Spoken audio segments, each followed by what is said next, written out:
we couldn't believe our good fortune last year. And with all of that under our belt, we knew that 2020 was going to be even more awesome. We were about to launch a pilot program with another NGO on sanitation. We were going to be building toilets that don't use water. We were going to expand that menstruation work that we were doing with Samburu girls. And we were going to have another graduate student from the College of William and Mary coming this summer. So as we can imagine, all of those plans have been put on the back burner.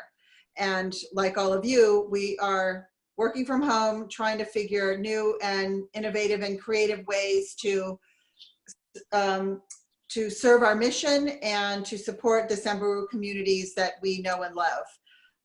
We launched a fun social media campaign at the beginning of this month, encouraging water conservation while you're washing your hands, called Get Soapy.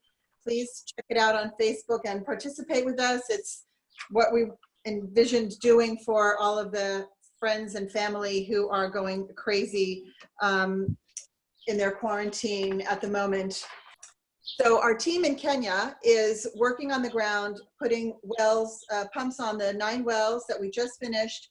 We are also distributing flyers in Samburu language as well as Swahili, educating our communities on the virus and how they can stay healthy. We are also distributing soap. And now more than ever, you know, the communities that we work with rely on clean water to stay healthy. So with that all said, as a little bit of a background about us, I want to just mention how Matt kind of got onto our radar. This is the first email that I received from Matthew in November of 2018. He starts off by saying, I'm Matthew Cole, a senior at Union College in Schenectady, New York. Union College sponsors a fellowship program for 7 to 8 graduating seniors every year to go work with rural impoverished communities across the globe. Traditionally, the program sends students to the same program year after year, one in Cambodia, another in South Africa, another in Uganda. They also sponsor a wild card fellowship in which the applicant proposes their own fellowship working with an NGO they found and are passionate in. As a geology student, I have come to learn about the importance of water in our world and how some people across the globe do not have access to fresh, clean drinking water. When I found the Samburu project, I realized that I found an organization that had the same interests that aligned with mine. The fellowship runs for 9 months from July 2019 through April 2020, which is a large swath of time for a volunteer, and that can be uniquely helpful to an NGO. If you believe that you could use such a volunteer to assist with your work, I would love to talk to you. So as you can imagine, we've never had a student go to Samburu before, let alone for 9 months. So when I spoke with Matt, I did everything I possibly could to really let him know what he was getting into. I mean, Samburu is 6 hours driving from Nairobi. Electrical blackouts and lack of internet are commonplace. He might get tired of eating goat and kale every single day. He might get bored. He wouldn't really know how to communicate with people. And after all was said and done, Matthew could not be detoured. He was determined. And lucky for us, that's the case because he won the wild card position in his fellowship. So those of you that know me know I know nothing about sports, but I do know that if you are the wild card and you win a big contest, that is a huge deal and a game changer. And it certainly was for our small organization. So with that said, I want to introduce you to our game changer, Matthew Cole. Take it away. So, hi everyone. I don't know all of you, but for those of you who don't know me, my name is Matthew Cole, and I'm currently in Chelmsford, Massachusetts, which is about 45 minutes northwest of Boston. It's where I'm from. I've been here since March 17th. I'll talk a little bit about how that all went about, but I was supposed to come home on April 10th. That was the original plan, and then everything happened. But Yeah, I mean, Linda kind of talked about, I'm actually impressed that you went all the way back and found that first email. I was not expecting that. And so I was really, I reached out to a bunch of NGOs in that time, and a few got back to me, but Linda, you were by far and away the most responsive. So kudos to you for that. And and I just decided I wanted to do something working with people that were affected by climate change. And so, but it's funny, Linda, like you say getting tired of goat and kale, and no, I never get tired of goat. Amy just texted me that, and that's facts. And but it's funny. I'll share my screen in a little bit because I have some photos to show you. But the background for my laptop nowadays, Linda, is from when we were in Samburu Park. You, me, Mom, and Victoria and Eric when I first got there. And so that's kind of for, I guess that's where I'll start. You can just imagine. I think one thing that is great about anyone who works in the field in the world like this is getting a real view of what the world is like in Kenya. I think anyone, and there are a couple former Minerva Fellows on this, and shout out Nick Williams. And I think that the number one thing that people get when you go to Kenya or Uganda or South Africa for 9 months and you come back and everyone asks you, how is that, how is Africa? And when you go across Kenya itself is a diverse country. And in Nairobi, you go to the movie theater and you go to get a burger and go out late to the bar, and then everything you just described about Samburu is accurate. And so when you first arriving, trying to piece together all of that, I think I just don't remember how much adulting having to do in those first days in July, spending 2 days alone in Nairobi by myself, time adjusting in a hotel by myself, trying to understand what's blown out of proportion, reading things online, people afraid to walk around in the daytime in Nairobi for fear of getting mugged, and stuff like that, and just sorting through all that. And then leaving Nairobi now, when I left, I have all these friends that live in Nairobi. I know the city like the back of my hand. I can take a boda anywhere. For those who don't know what a boda is, it's a motorcycle taxi. And Nairobi has notorious traffic. So if you're by yourself and you don't have any bags with you, the easiest way to get around the city is by motorcycle. And I can see Michelle smiling, and she's shaking her head at the fact that she knows how dumb that is. But and it's just so funny. And then so the next thing I did was meeting meeting Linda, Victoria, and Mom in Samburu National Reserve. And if you've never been to Samburu National Reserve, it's truly one of the most special places in the world. I apologize of all my icons that are in the way, but this is my background, and I'll show you some more photos of. Actually, I'll pull those up in a second. And it's just surreal. I think anyone who goes there can tell you that. And I realized that within the first few days that I was already getting a better experience in Kenya than most people were. Eric Lakoli, who is the project manager of the Samburu project in Wamba, and is now a personal friend of mine and an all-around awesome human being. He was a game driver for 8 years before he worked for TSP. And so getting to explore the country with Eric was just so awesome. So I'm going to show you, hang on a second. So I think one thing that I remember so very vividly when I first arrived in Samburu is I arrived in the middle of the dry season, towards the end of the dry season. And so Kenya is an equatorial country, has very low seasonality. So, it's not like here outside Boston where we got 4 distinct seasons. You have wet, dry. You just have differing wet seasons. There's a long rainy season and a short rainy season. And I remember, Linda, when we were there, and Victoria, when we were there, how bad it was, how dry it was. And just because it was the rains hadn't come. And So I guess that's kind of the world I walked into, and it was kind of surreal at first to figure out what I was getting myself into. Linda will tell you all these things about Kenya, and as she said, she got me. She told me all of these things about Kenya, and like as I'm doing all of this in Samburu and Wamba, and as I'm putting this program together, I'm thinking, I'm like, sounds like she's trying really hard to talk me out of this, but it's just so. Um, and but when we arrived there, one of the first things that I did, in fact, I see Priyanka's on this chat, was when we arrived, Linda and Victoria took us to a well community. And this just kind of gives you let me pull up the video, the idea and the power, there we go, of what Samburu women can do and how awesome the culture is. And so to give you an idea, this Linda and Victoria took me to a well community called Wolgerdud. And Wolgerdud is one of the older well communities. This is, for those of you who have never actually seen a physical TSP well, this is what they look like.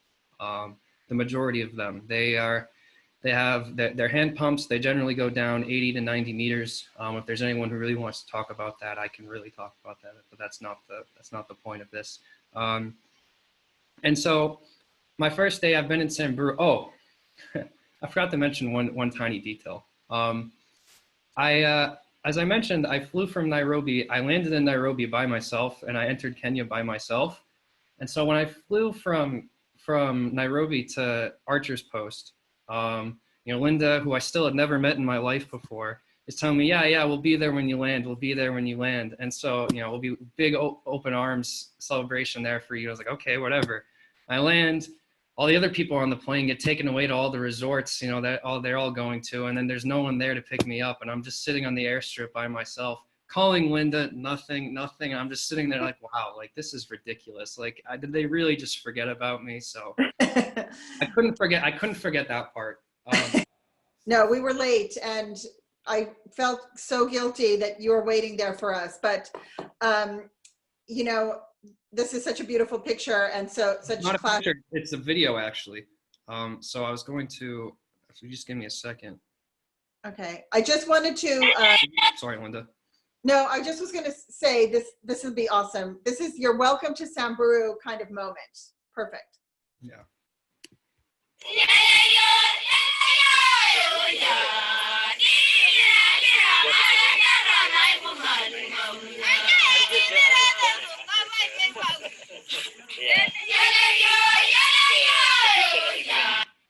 And so I could record so much longer. And so of course, they're dancing. These women are dancing these beautiful dance with their beads. I'm not sure if you could tell, Samburu women do this awesome thing where they have these ornate beads around their neck, and they use like their shoulders like right here to just flip up the beads in a really rhythmic dance. And I got decent at it. It's like you can actually, there are videos of me dancing around the guest house where I live practicing. I'm not going to share those though. And I don't think most people realize how heavy those beads are. They're ridiculous. They're very heavy. So what I was going to just kind of try to interject is that I know you had many incredible experiences every single day, but we want to kind of get everybody to really understand when you settled into the day-to-day there, what was it like? And not only what was it like working with our team, but how socially you kind of adapted to living in Wamba. Sure. I think that segues perfectly what I was going to say next. And then Linda left a week later, 10 days later after this, and I was on my own. And so what those women were singing there, they were singing in the Samburu language. So there are 40 odd tribes in Kenya. Most of them have their own unique language. And then there's Swahili as a national language, and then English is the language of education. So I realized very quickly that everyone around me in Wamba, especially because I was living in a hospital, spoke 3 languages, and I was sitting here like I spoke English, and I'm just so embarrassed at how inept, like how pathetic I felt around all of these super smart Kenyans who just speak 3 languages on a daily basis, which led me to beg Eric. I was like, Eric, you got to find me a Swahili teacher, and so I think that's really like looking back at it. That's the so much is based on language, and so much of cultural aspects relate. Oh my gosh, I'm sorry if you hear my cat. Are so much of cultural relation and being able to relate to people extends to on a language basis. And so I realized that really quickly. And if anyone knows me, I just always want to fit in, and I just love to be a part of a group. And that's and so the minute I got there, and it's pretty easy.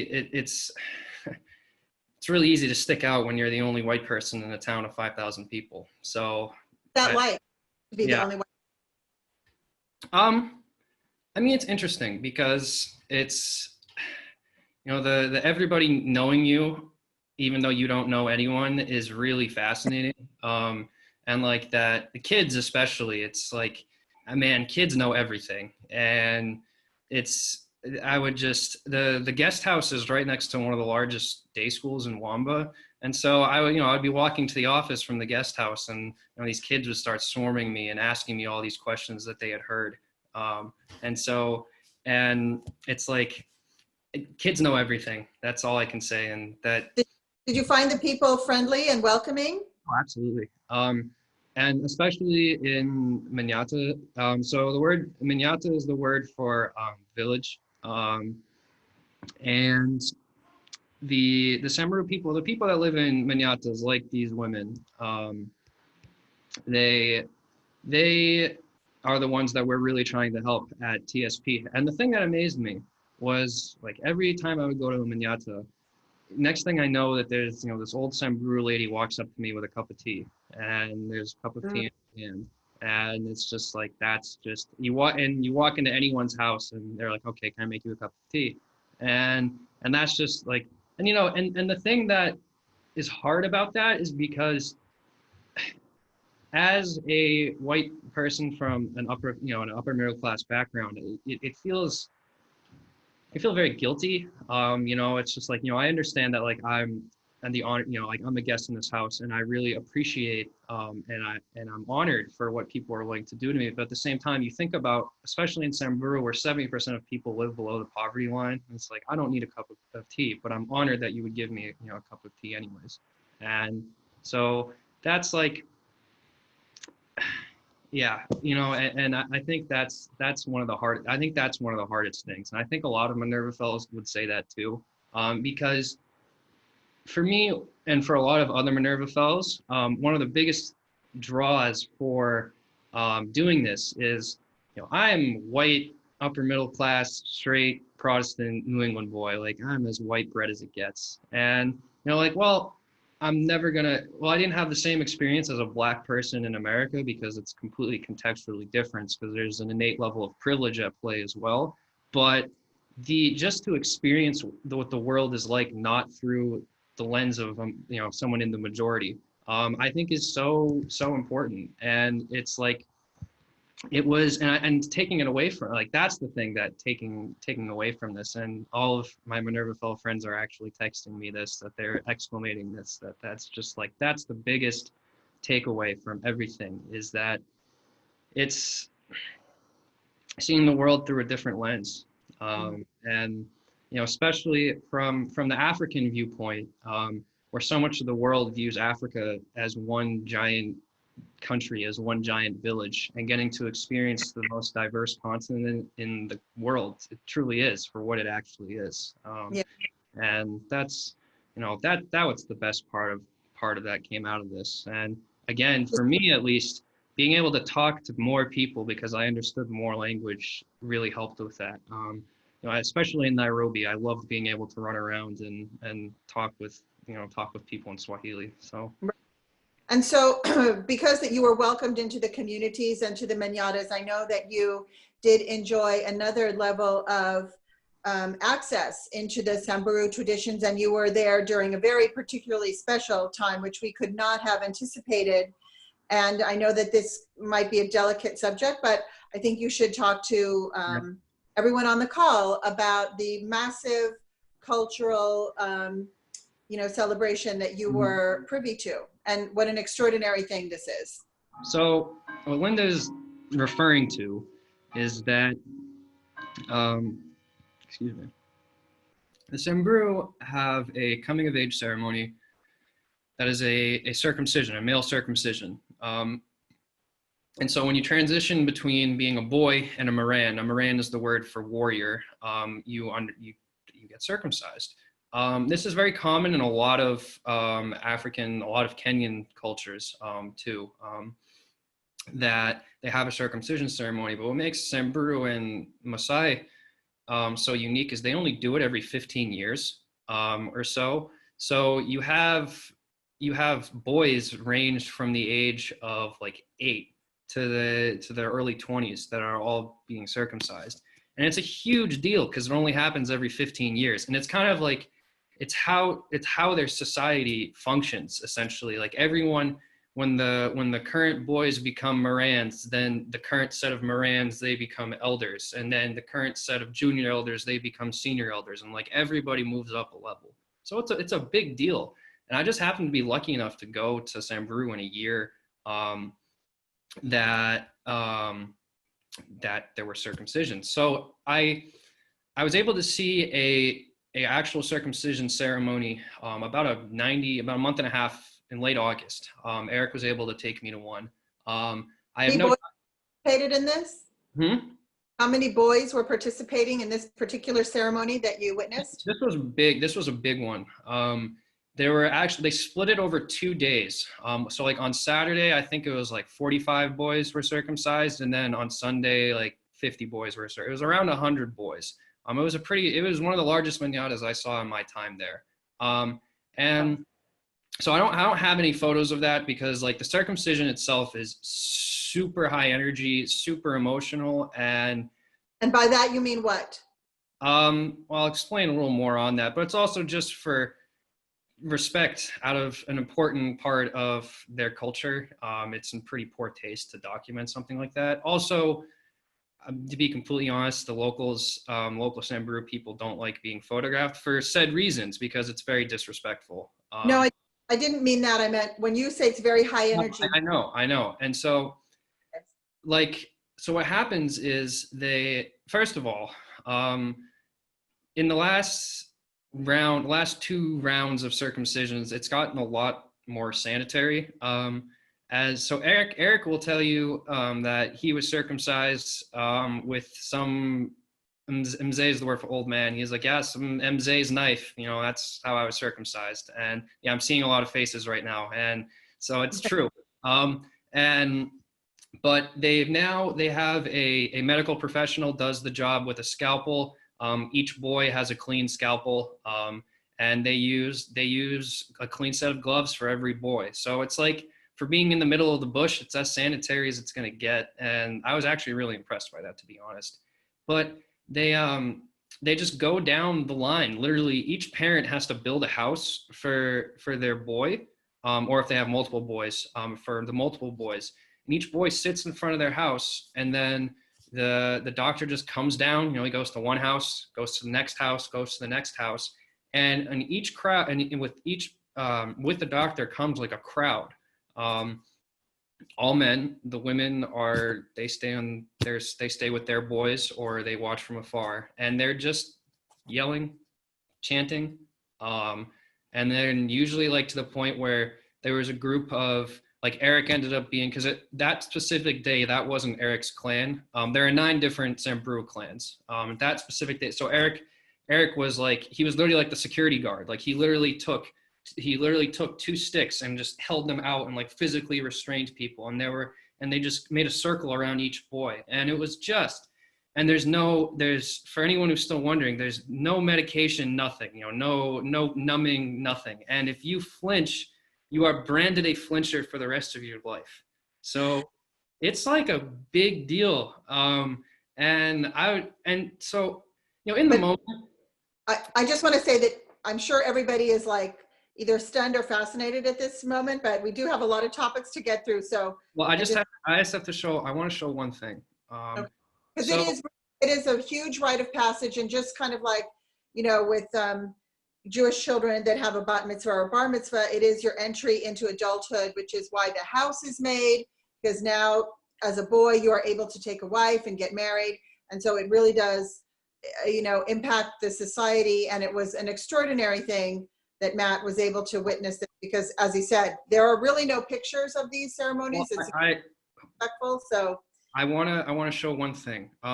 So there are multiple steps of the ceremony. Like, it's a huge deal. It doesn't all happen in one day. I never saw it in order, but I saw all of the pieces throughout my time there. And so, like, one of the first things that they do is they send the boys off on like a 2-week trip to go get some gum from a tree in Turkana County. And so this is Eric's clan. So each boy is wrapped up in a black goat skin, and just listen.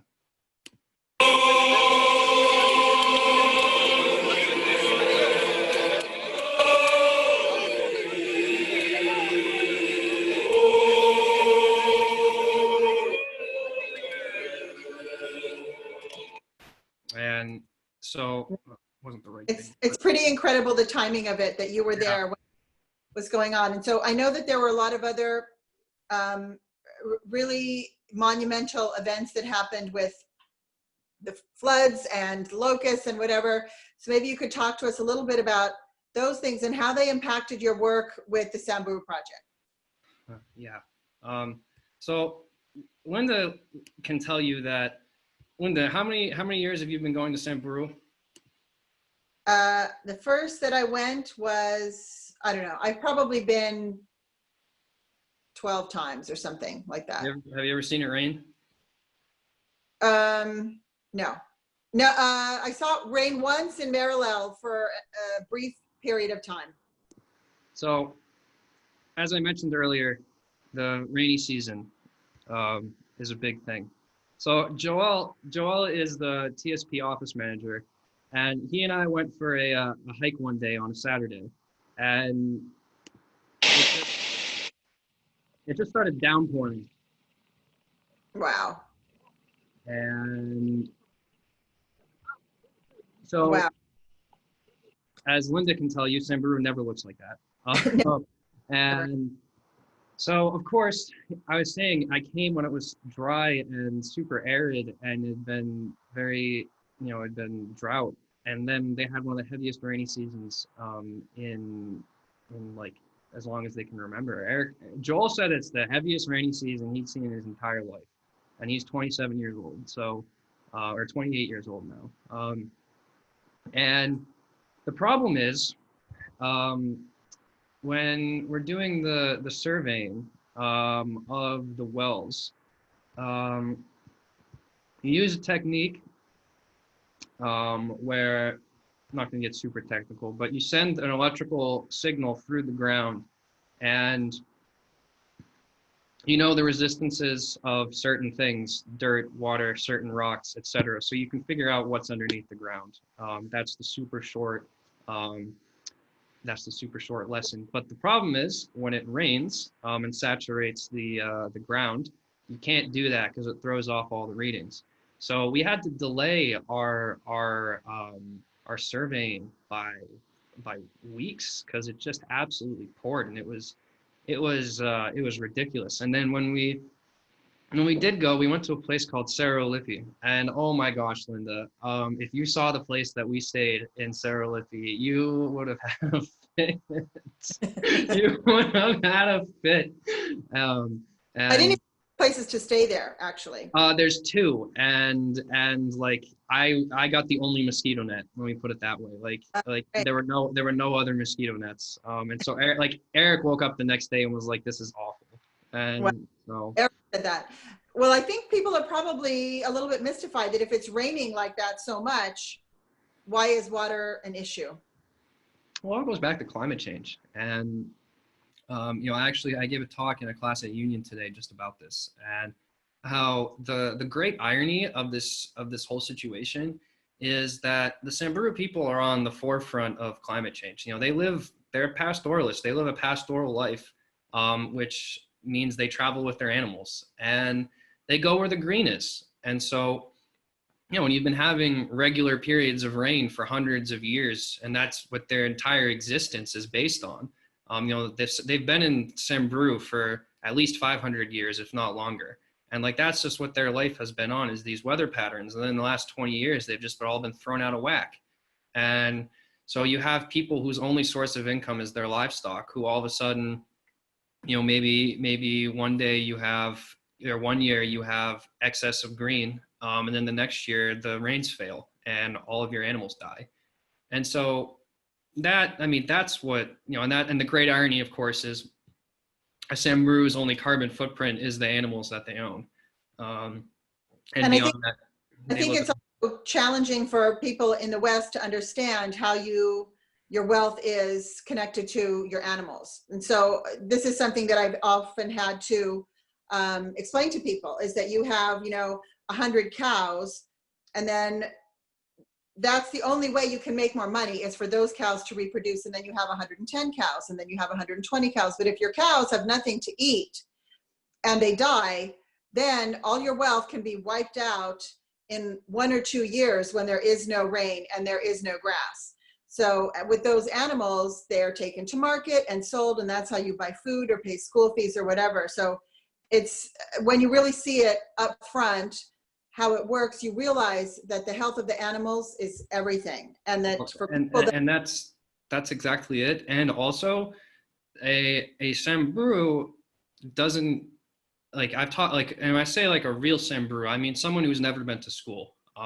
Because this is a conversation I had with Eric a few times. Like, Eric went to college, went to school. He understands the monetary aspects of owning animals. And so he's totally, if he has, like, when I came up, he had an unexpected expense that came up. And so the way he paid for it is he sold a camel.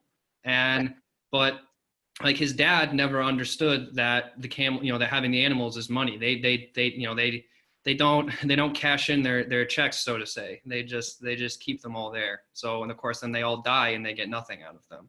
Right. And so for that reason, for this pastoralist community that's walking around with their animals looking for greener pastures, literally, how do our wells come into play for those communities and for the women that stay behind with families? Well, I think it's very important, like, to understand that how the Samburu, like, society functions, in that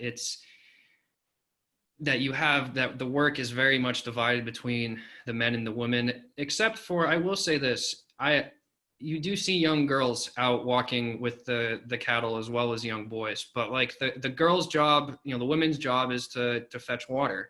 And so, and of course, if the nearest water is 7 kilometers away from a dirty river, a dirty seasonal river, and they have to spend all day looking for water. And so that's the great thing about our wells, is just seeing how many kids that, if you have clean water that's a 15-minute walk away as opposed to a 3-hour walk away, what difference does that make in your life? What can you do with that extra 2.5 hours? Even more, it's even more than that. What can you do with that extra, X hours? Like, you can make money to send your kid to school. And in regards to keeping animals alive, it's just that, like, each of the wells has a trough in it for the animals.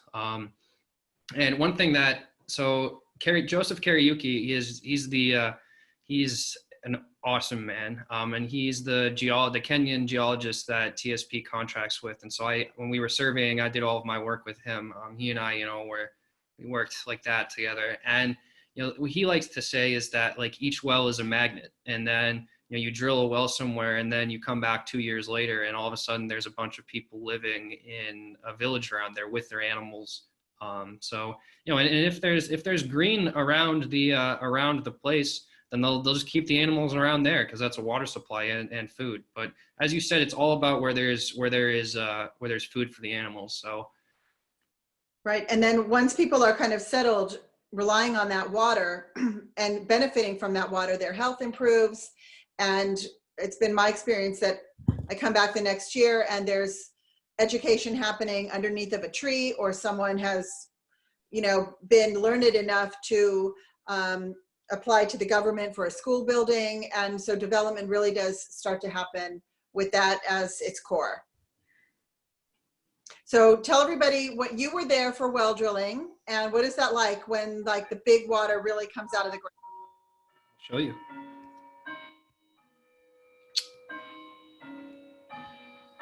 Oh. Sorry. These are all the highlights. Oh, no, I hadn't pulled it up yet. Oh. Matt.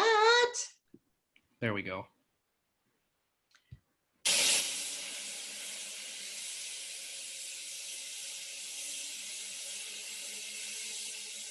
So this is when they flush the well. So this is like the first moment of water in drilling a well. So it's what they do is it's when they finally finish drilling all the way down. They've reached the water table.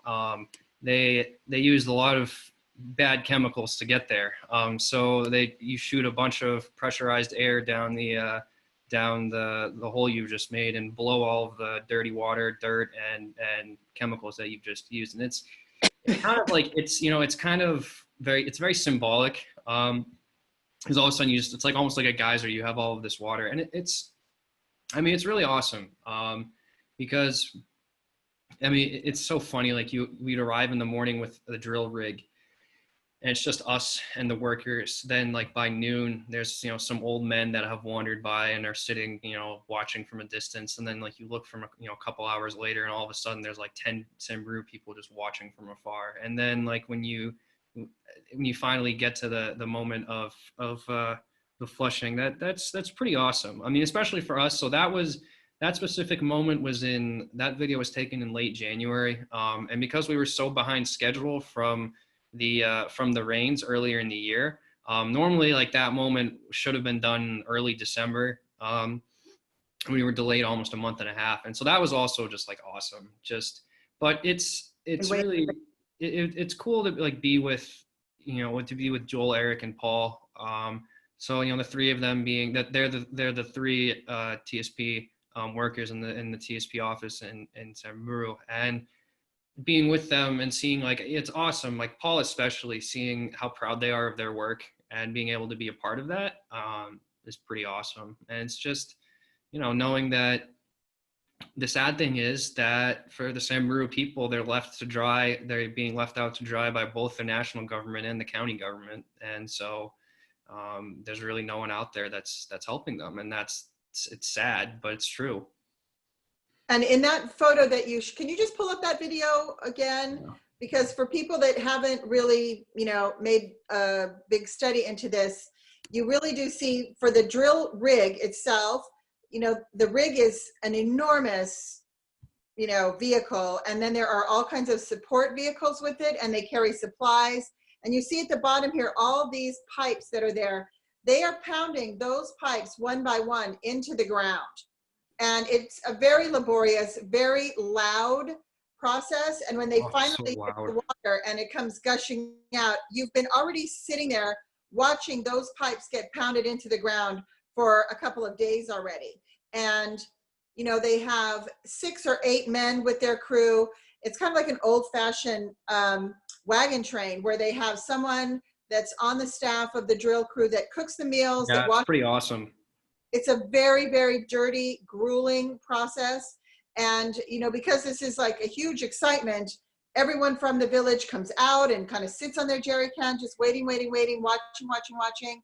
And then at that moment, your heart just kind of leaps out of your chest, I think. Well, and I think one of the dynamics that was really funny out of the whole situation was the dynamic between the drillers and the locals, because the drillers they're all from Nairobi, they're all Kikuyu, and they don't speak any Samburu. Right. And so like that was always really fun, but it's true. They live, like they spent, they spent probably 6 weeks in Samburu, from early January to early February, just And living out of tents. right, they're away from their families. They're just living Mhm, out in the bush the whole time.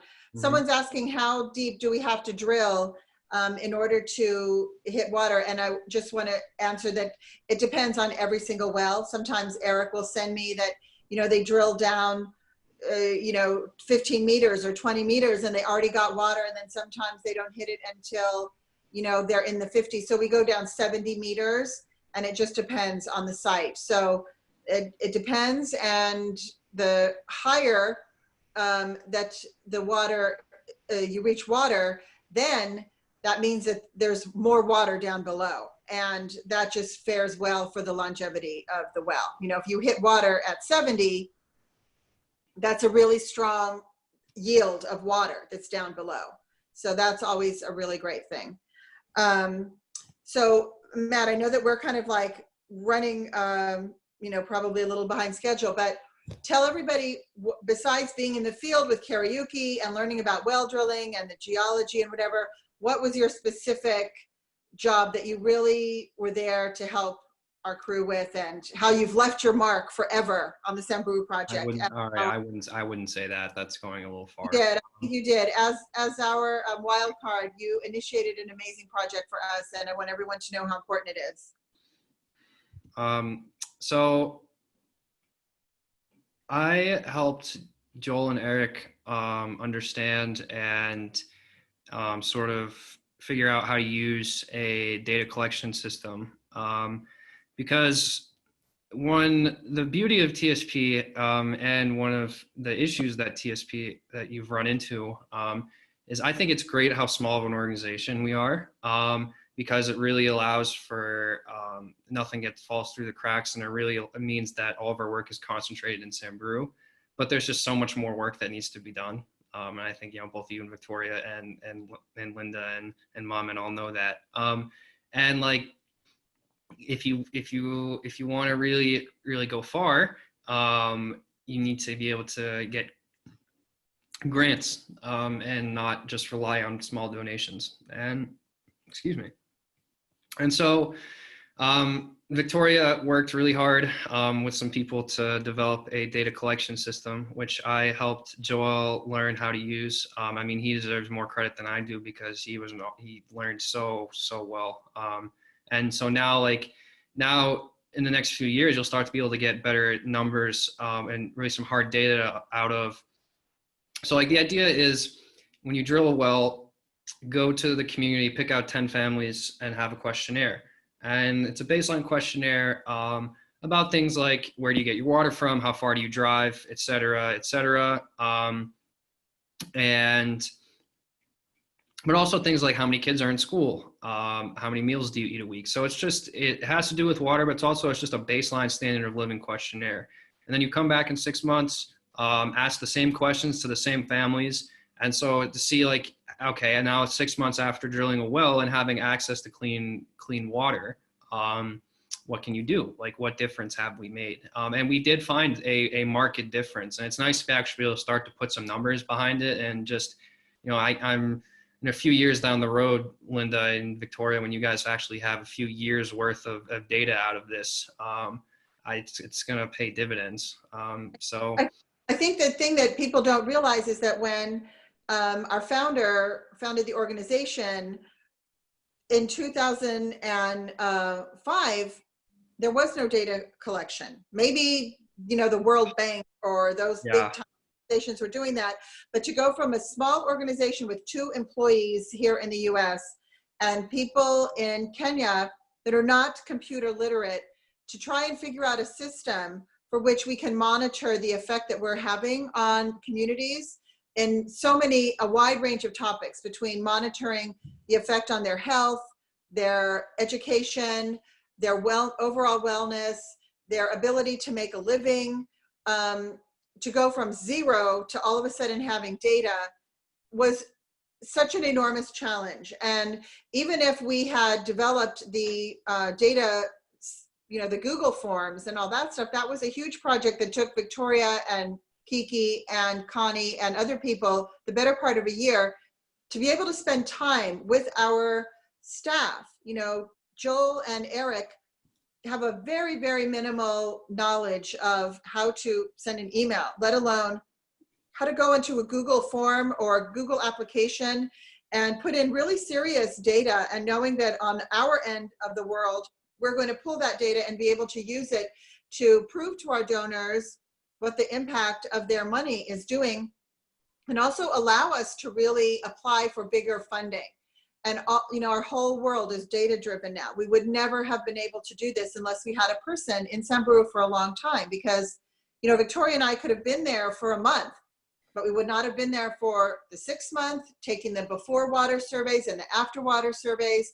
And really, you know, we shouldn't underestimate the fact that all of us, when we have a computer question, I say to the person working next to me, hey, how do I do this, that, or the other? And our team does not have that luxury. So you taught them so much about working their computer, working in Google, being able to communicate things that are happening in the field with us here in California really is an extraordinary thing. And I think that that's why we very much realize that having someone like yourself to be part of our team every summer is a game changer for us. It's going to be able to put our organization into the next level. And we're so grateful that you were able to fulfill that that need for us. We would not have been able to do it otherwise. So we'll forever be grateful to you and Union and Michelle and the people that run the fellowship program. It's really been amazing. I'm looking at some of the other questions. Okay, I think I just did answer Christine's question about having individuals there in the long term. It was an amazing success. We didn't know what would happen with Matt going for 9 months to Samburu, and it really worked out because of his extraordinary nature. We didn't even talk about, you know, the fact that because Matt, you know, was learning Swahili, he joined the choir in Wamba. He was singing hymns every day in Swahili, and he was coaching the high school boys basketball team. He's an extraordinarily friendly and gregarious person who happened to really take like a duck to water to that environment. So it was great that he came away with such an incredible experience that I know was going to shape his life going forward, and that we were able to benefit in such a monumental way. I think it just really does illustrate in the best of worlds how this fellowship really succeeded in its mission to provide an opportunity to a student who's just starting out on his life, and pair that with an organization that couldn't otherwise have this assistance. So it was really a fantastic success all around, and we're just so grateful. So I know that we could keep talking, and I'm trying to be brief. So I just want you in 5 minutes to tell everyone about the locusts and your exodus from Samburu. Okay. So we'll go back to because both of those things were quite extraordinary. And I keep telling Matthew that I'm such a lover of film. I'm seeing this Matt's 9 months in Samburu as a movie, because the things that happened to him, we can send someone again, but it's not going to be like this. So these aren't birds. These are not birds. These are locusts. This is like 10 miles from the town of Wamba, which is where the TSP office in Kenya is. And oh my God, look at that. So there was a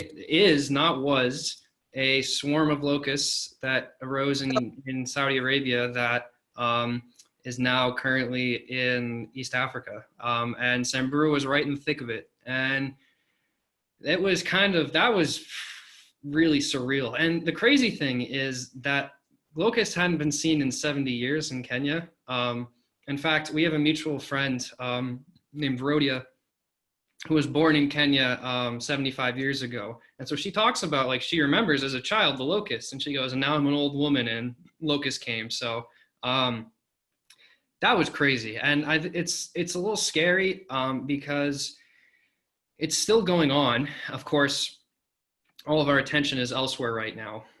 But the problem is still there. And of course, the locusts eat green. And I've talked so much about how people go where the green is. So unfortunately, in 6 months, or a little bit less than that, at the end of the dry season, I don't know. We'll see. It might get bad, depending how bad they are. I mean, there are already areas of Ethiopia and some areas of Kenya that are having crop failures and are preparing for food insecurity. So yeah, it was crazy, biblical. And then you add in a literal plague on top of it, which came right after. My coronavirus story is kind of funny. So Chrissy Dionysus, who's on this call, who was a fellow Minerva Fellow in Johannesburg, came to visit me in Nairobi at the beginning of March. And so like right around then, South Africa got its first case of coronavirus, and we were just like, oh my God, like this is really starting on the continent of Africa. And so then she went back to South Africa, and I went to climb Mount Kenya. Mount Kenya is the second tallest mountain in Africa, behind Mount Kilimanjaro. It's over 17,000 feet. It's the largest hike I'd ever done. I did it to raise money for TSP and also for fun. It's awesome. It's beautiful. Would highly recommend. And so I was out of cell reception, I think from like maybe like March 9th to March 14th.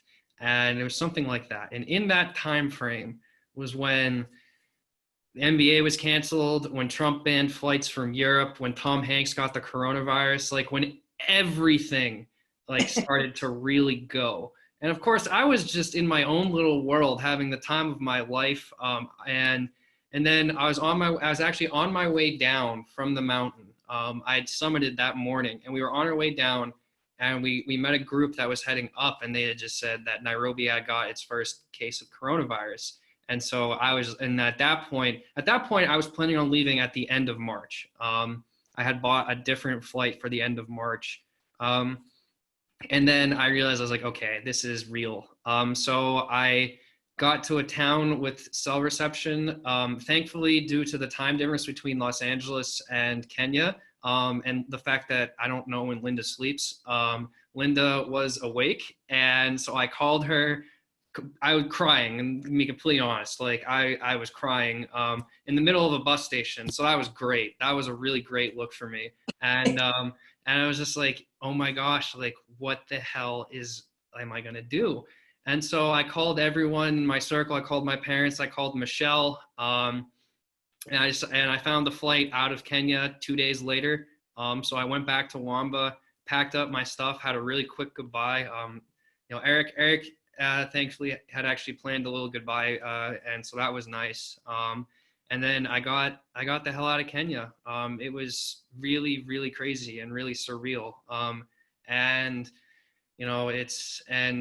Kenya currently is completely locked down. Like you can't go in and out of Nairobi. You can't go in and out of Mombasa. There are other certain towns that have turned into COVID hotspots that they've locked down. So like I know it's going to be a safe for the Samburu people that travel is halted is a really good thing. Yeah.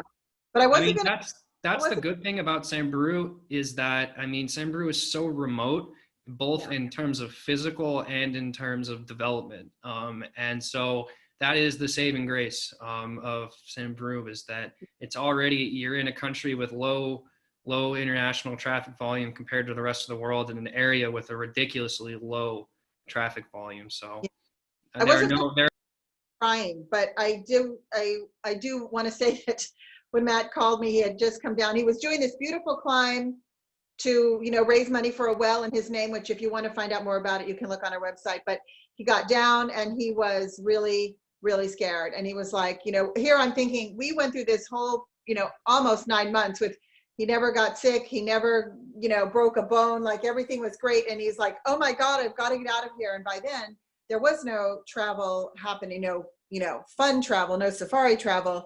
So I couldn't even find a flight to get him from Samburu to Nairobi. I was not going to put him on a matatu with a bunch of people on a public bus. And I really felt like, oh my God, this is like, the last helicopter out of Saigon. We have got to get this kid on a flight so that he could get home.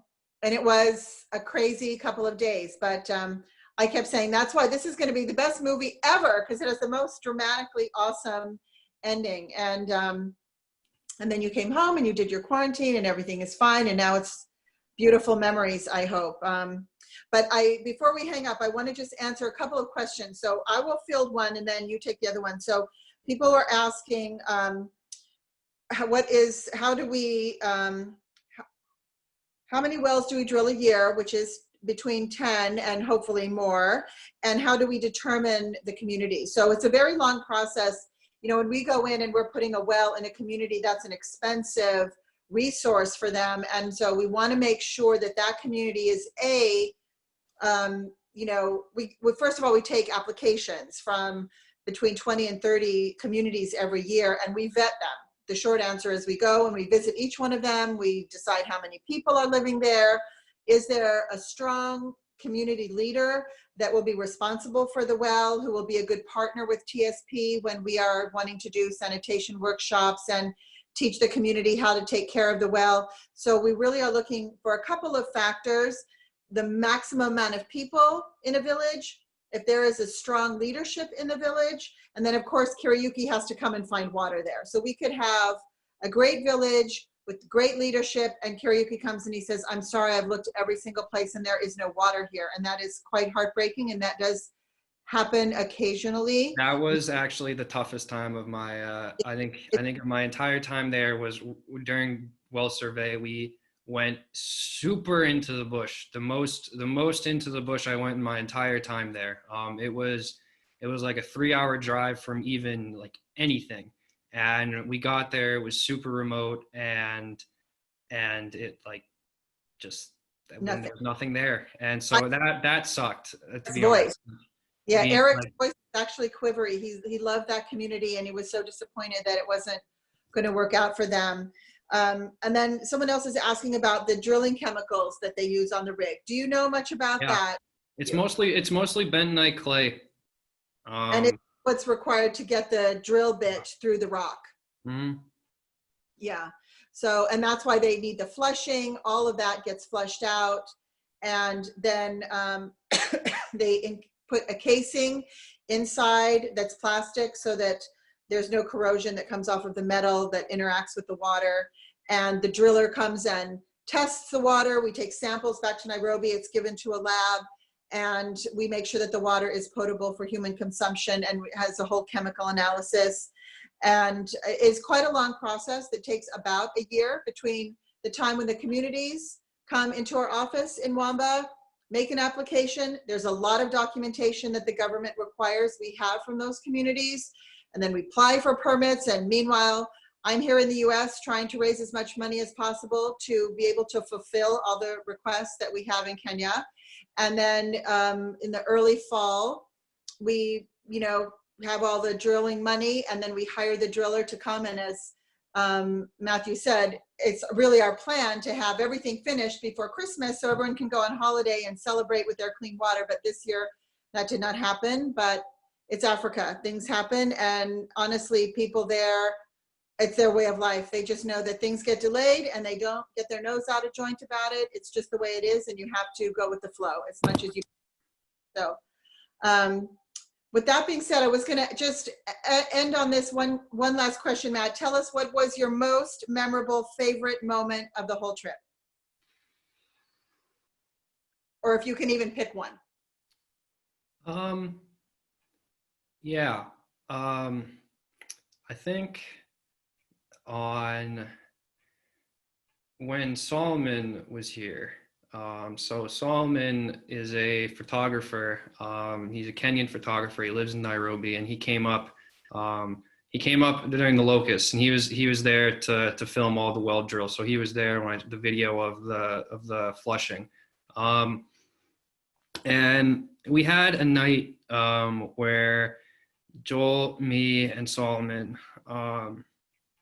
just kind of all sat down and talked like about what life is like as a 20-something and in the world. And it was really interesting to compare, because it's interesting because Solomon and Joel are two very different people. It's the difference between someone that grew up in Nairobi and the difference between someone that grew up in Wamba. And, you know, and so that kind of, I think that was the moment where I just left after that. And like, I very distinctly remember going to bed being that night and just thinking like, I am so lucky that, and like, how lucky am I to have an enriching experience like this where I've been able to, you know, like, obviously I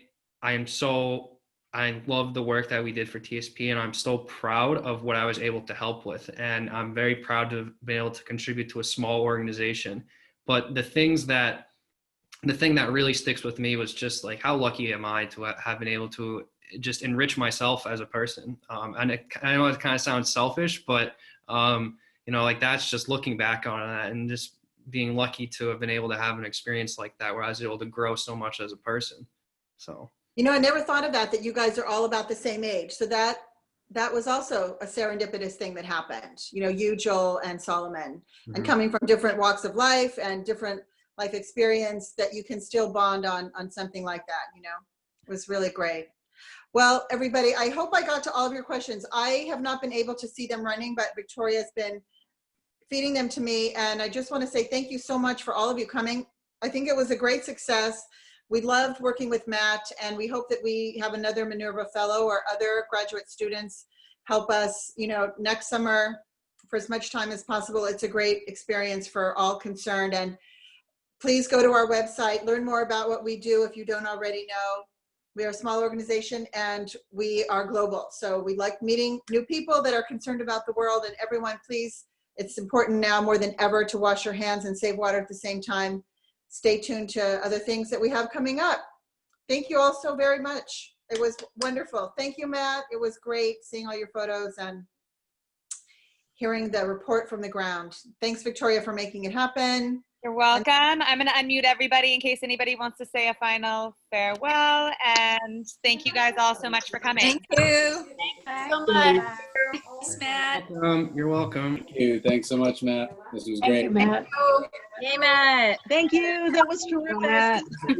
Stay healthy. Awesome. Later, Matt. Bye. Awesome. Thank you. Bye. Thank you. Thanks, Matt. We're going to get it back.